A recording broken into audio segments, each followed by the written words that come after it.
Sumasagot-sagot ka ba sa magulang mo? Ito yung 3 bagay na dapat mong tandaan bago ka... Panoorin niyo po yung video niya, napakaganda para sa ating mga anak. Ako, nagkaroon ako ng anak last year lang eh. Siguro totoo yung sinasabi nila na pag may anak ka na, doon mo marirealize yung mga ginagawa mo sa mga magulang mo.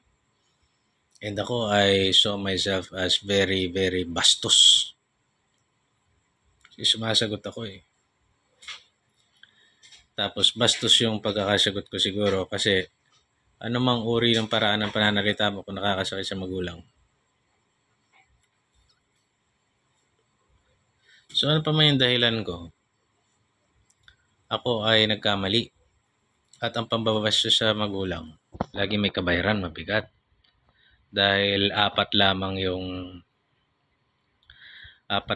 yung sinabi sa Biblia. Yung pang-apat na utos niya, kung di ako nagkamali, pang-apat, yun yung mayroong promise. May pangako.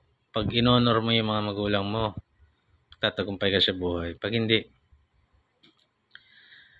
ngayon may mga exceptions, kagaya nung narcissistic parents, medyo mahirap yan, pero the best way is wag mo pa ring bastusin.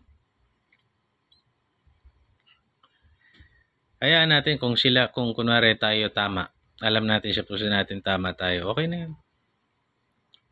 Kung sila man ay mali, bihira yung magulang na nagpapakorek sa anak eh. So hayaan na lang natin.